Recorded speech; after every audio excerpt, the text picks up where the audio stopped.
The Avatar universe is full of powerful benders, but among these countless benders, some hold a power far beyond the rest.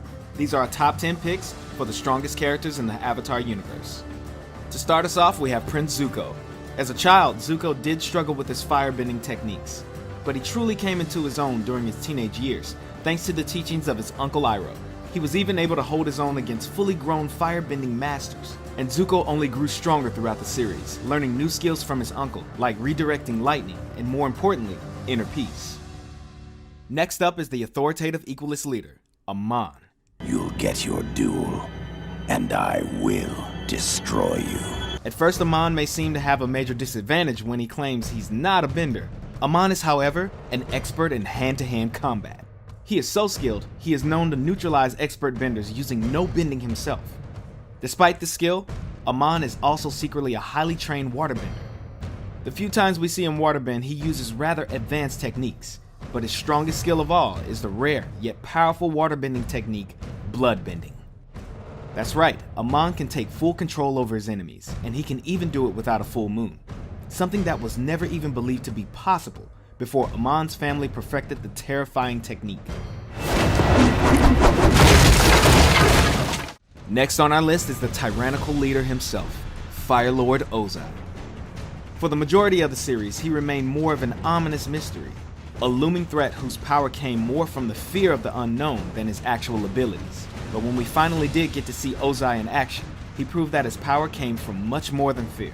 The Fire Lord had an intense and wild style of firebending, fueled by anger and hate.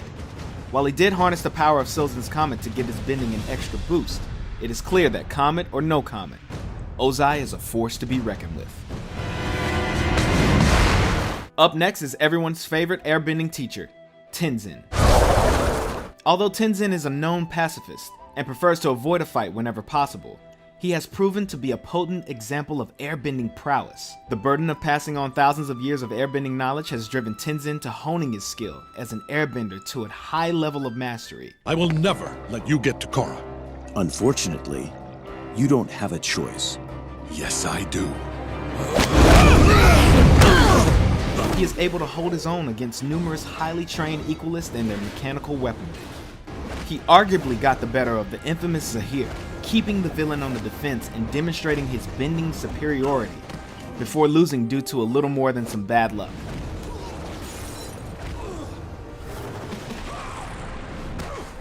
All in all, we think Tenzin could easily take Zahir in a fair fight. Strength seems to run in the family because our next entry is Tenzin's mother, Katara. Oh, great. You again.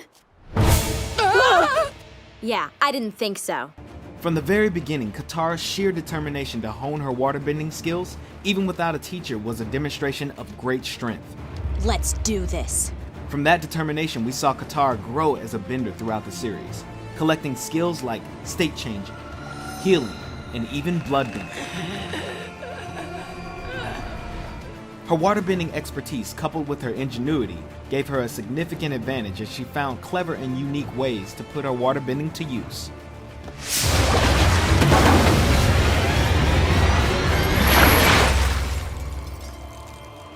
Although Azula is only 14 years old, she is regarded as one of the most fearsome firebenders of her time. After mastering the basics of firebending at a very young age, her flames held such an intense heat that they developed a signature blue color. In addition to her standard firebending, she quickly advanced onto more complicated powers, like the ability to generate and control lightning, which is regarded as one of the most powerful and dangerous techniques in a firebender's arsenal. She has also proven time and time again to be a skilled combatant and strategist, and was often able to use her smooth demeanor to get inside her opponent's head. Azula's cold and relentless personality added to her immense physical power that made her a fierce leader, as well as a frighteningly dangerous foe to any who would dare cross her. What is wrong with that child? Next up is Toph Beifong, aka the Blind Bandit. I am the greatest earthbender in the world! Don't you two dunderheads ever forget it! Though you wouldn't know it by visiting her home in Ba Sing Se, Toph is an earthbending prodigy. Her mastery of the craft allowed her to perfect the technique of using earthbending to detect vibrations in the ground, giving her a hyper-awareness of her surroundings. Not only did this replace her sight, but it allowed her to anticipate her enemy's every move and could even inform her if someone was lying. He's not lying. How can you tell? I can feel his breathing and heartbeat.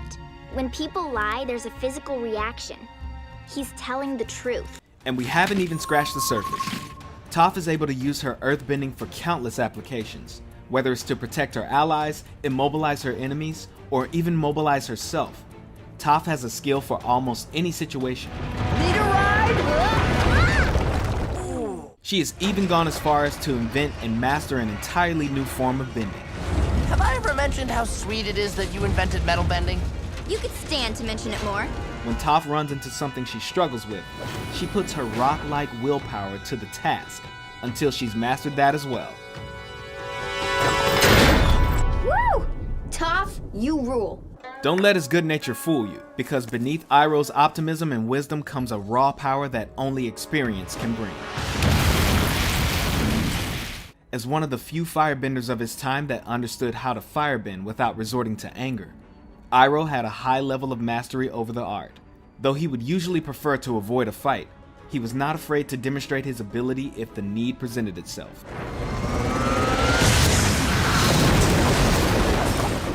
In addition to his skill in firebending, he was also knowledgeable in the other forms of bending, and even went as far as incorporating techniques he learned from waterbenders. And as if that's not enough, Iroh was also a master tactician in battle, and was even once considered the Fire Nation's top general. Centuries from now, people will study the great Admiral Zhao, who destroyed the last of the Water Tribe civilization. You're lucky you're here to see it. Be careful what you wish for, Admiral. History is not always kind to its subjects. Avatar Korra showed she was capable of the basics when she was a little more than a toddler. I'm the Avatar! You gotta deal with it! By the time she was 17, she had mastered 3 out of the 4 elements and even showed immense skill in fighting while switching between bending styles.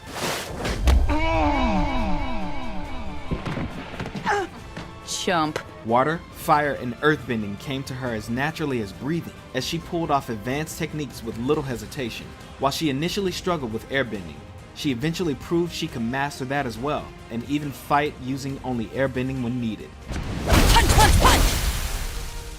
See? Mastered. Her grasp over the physical aspect of bending was so strong that she was able to use it to take down some of the most powerful forces in the world. With Katara as her teacher, she was also able to master the technique of healing, and through Unalaq she learned to bend the spirits, only adding to her status of one of the most powerful benders that the world has ever seen. Go in peace. Finally, we have the last airbender himself, Avatar Aang. Before Aang even knew he was the Avatar, he was an airbending prodigy, reaching the rank of master by the young age of 12, making him the youngest airbending master in history. Aang's real test would be in his mission to end the 100-Year War and bring peace to the world. And that's where he would demonstrate his true power. When Aang began his journey, he only knew how to airbend, and had less than a year to learn and master the other 3 elements. While he was playful and often lighthearted, he proved to be a determined student when he focused his efforts, and became proficient in waterbending, earthbending, and firebending in record time. While he did gain a high level of expertise in the physical aspect of bending, it is in the spiritual aspect where he really excelled.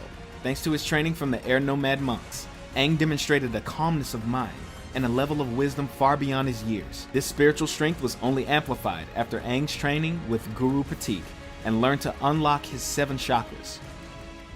Aang was even able to learn an entirely new form of bending, energy bending. This ancient and forgotten art allowed Aang to bend the energy inside of others, and even remove their bending abilities entirely. Aang's physical and spiritual power, as well as his own unbendable spirit, were what ultimately allowed him to take down the Fire Lord and end the 100-Year War.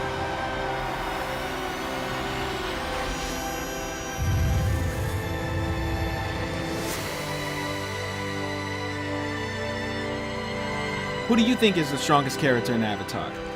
Let us know in the comments below. That lemur! He's earthbending! No, you idiot, it's the girl! Oh, of course. Nick Rewind is all about classic Nickelodeon. Want more? Like and comment below. And don't forget to subscribe to the Nick Rewind channel and hit the bell icon so you never miss a new video.